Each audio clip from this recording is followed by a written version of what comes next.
حضرت عثمان بن عفان رضی اللہ تعالیٰ عنہ کے بارے میں آتا ہے کہ یہ خوب اللہ کے راستے میں خرچ کرنے والے تھے. ان کا ایک بینک اکاؤنٹ آج بھی سعودی عربیہ کی ایک بینک میں موجود ہے. اس کی کچھ تفصیلات ہیں جو آپ کے سامنے رکھنا چاہ رہی تھی. سعودی عرب کی ایک بینک میں خلیفہ سوم حضرت عثمان بن عفان رضی اللہ تعالیٰ عنہ کا آج بھی کرنٹ اکاؤنٹ ہے.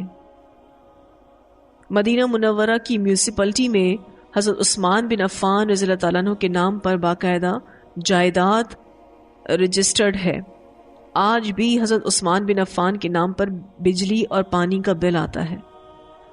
اور مسجد نبی کے قریب ایک عالیشان رہائشی ہوٹل زیر تعمیر ہے جس کا نام عثمان بن عفان ہوٹل ہے. اب یہ ہوٹل کیسے بن رہا ہے اور کیسے یہ بینک اکاؤنٹ چل رہا ہے، اس کی کچھ تفصیلات ہیں.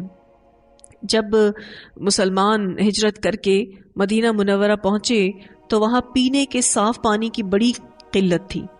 ایک یہودی کا کنواں تھا جو مسلمانوں کو پانی مہنگے داموں فروخت کرتا تھا. ایسا عمومی طور پر ہوتا ہے، آپ دیکھیں جب کوئی چیز کی قلت ہو تو لوگ جن کے پاس یہ چیز موجود ہو اس کی قیمت کو بڑھا دیتے ہیں تاکہ زیادہ سے زیادہ منافع کما سکیں. یہی کچھ اس یہودی نے کیا تھا. اس کنویں کا نام بئر روما تھا، یعنی روما کا کنواں. مسلمانوں نے رسول اللہ صلی اللہ علیہ وسلم سے شکایت کی اور اپنی پریشانی سے آگاہ کیا. رسول اللہ صلی اللہ علیہ وسلم نے فرمایا، کون ہے جو یہ کنواں خریدے اور مسلمانوں کے لیے وقف کر دے؟ ایسا کرنے پر اللہ تعالیٰ اسے جنت میں چشمہ عطا کرے گا.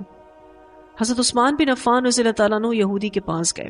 اچھا، رسول اللہ صلی اللہ علیہ وسلم سے ابھی کچھ اس کو ڈسکس نہیں کیا، پہل جا کے خود اس حوالے سے یہودی سے بات کرنا چاہ رہے تھے کہ آیا وہ یہودی یہ کنواں بیچے گا بھی یا نہیں.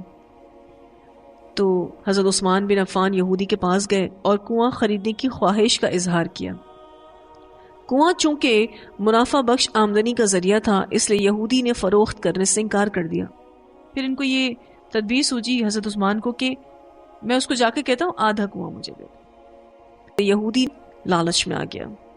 اس نے سوچا کہ حضرت عثمان رضی اللہ تعالیٰ عنہ اپنے دن میں پانی زیادہ پیسوں میں فروخت کریں گے، اسی طرح مزید منافع کمانے کا موقع مجھے مل جائے گا. اس نے آدھا کنواں حضرت عثمان رضی اللہ تعالیٰ عنہ کو فروخت کر دیا. اچھا، اب اس کو یہ پتا نہیں تھا کہ حضرت عثمان کیا کرنے والے.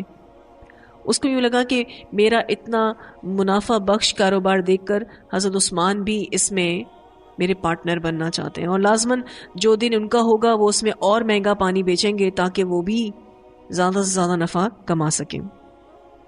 حضرت عثمان رضی اللہ تعالیٰ عنہ نے اپنے دن مسلمانوں کو کنویں سے مفت پانی حاصل کرنے کی اجازت دی. لوگ حضرت عثمان رضی اللہ تعالیٰ عنہ کے دن مفت پانی حاصل کرتے اور اگلے دن کے لیے بھی ذخیرہ کر لیتے. یہودی کے دن کوئی شخص بھی پانی خریدنے نہیں جاتا. یہودی نے دیکھا کہ اس کی تجارت مان پڑ گئی ہے تو اس نے حضرت عثمان رضی اللہ تعالیٰ عنہ سے باقی آدھا کنواں خریدنے کی گزارش کی. اور آپ دیکھیں اللہ تعالیٰ نے کیسے سچویشن کو چینج کیا. پہلے حضرت عثمان گئے تھے اس سے درخواست کرنے، اور اب یہ یہودی آیا ہے حضرت عثمان سے درخواست کرنے. اس پر حضرت عثمان رضی اللہ تعالیٰ عنہ راضی ہو گئے. ان کو تو یہی چاہیے تھا، فوراً راضی ہو گئے اور پورا کنواں خرید کر مسلمانوں کے لیے وقف کر دیا.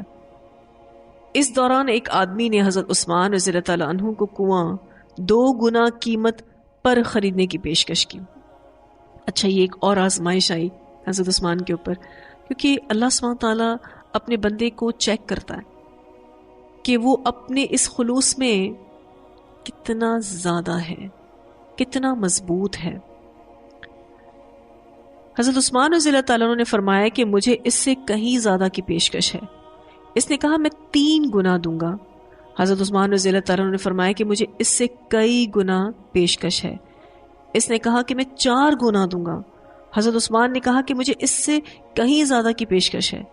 اس طرح آدمی بڑھاتا رہا اور حضرت عثمان رضی اللہ تعالیٰ عنہ یہی جواب دیتے رہے، یہاں تک کہ اس آدمی نے کہا کہ آخر وہ کون ہے جو آپ کو 10 گنا دینے کی پیشکش کر رہا ہے. حضرت عثمان نے فرمایا کہ میرا رب مجھے ایک نیکی پر 10 گنا اجر دینے کی پیشکش کرتا ہے۔ اصل میں اس شخص کو اس لیے حیرت ہو رہی تھی کہ اتنی زیادہ قیمت حضرت عثمان کو دینے کے لیے کون تیار ہے، کیونکہ وہ خود بہت زیادہ امیر انسان تھا، اور اس سے زیادہ کون ہے جو آفر کر رہا ہے حضرت عثمان کو۔ حضرت عثمان نے بڑا پیارا جواب دیا کہ میرا رب جو مجھے ایک نیکی پر 10 گنا اجر دینے کی پیشکش کرتا ہے۔ وقت گزرتا گیا اور یہ کنواں مسلمانوں کو سیراب کرتا رہا، یہاں تک کہ کنویں کے ارد گرد کھجوروں کا باغ بن گیا۔ عثمان سلطنت کے زمانے میں اس باغ کی دیکھ بھال ہوئی۔ بعد ازاں سعودی حکومت کے عہد میں اس باغ میں کھجوروں کے درختوں کی تعداد 1550 ہو گئی۔ یہ باغ میونسپلٹی میں حضرت عثمان بن عفان رضی اللہ تعالیٰ عنہ کے نام سے رجسٹر ہوا۔ وزارت زراعت یہاں کے کھجور بازار میں فروخت کرتی اور اس سے حاصل ہونے والی آمدنی حضرت عثمان بن عفان رضی اللہ تعالیٰ عنہ کے نام پر بینک میں جمع کرتی رہی، یہاں تک کہ اکاؤنٹ میں اتنی رقم جمع ہو گئی کہ مرکزی علاقے میں ایک پلاٹ لیا گیا، یعنی مسجد نبی کے قریب میں ایک پلاٹ خریدا گیا جہاں فندق عثمان کے نام پر ایک رہائشی ہوٹل تعمیر کیا جانے لگا۔ اس ہوٹل سے سالانہ 50 ملین ریال آمدنی متوقع ہے، اور اس کا آدھا حصہ یتیموں اور غریبوں میں تقسیم ہوگا، جبکہ دوسرا آدھا حصہ حضرت عثمان کے اکاؤنٹ میں جمع ہوگا۔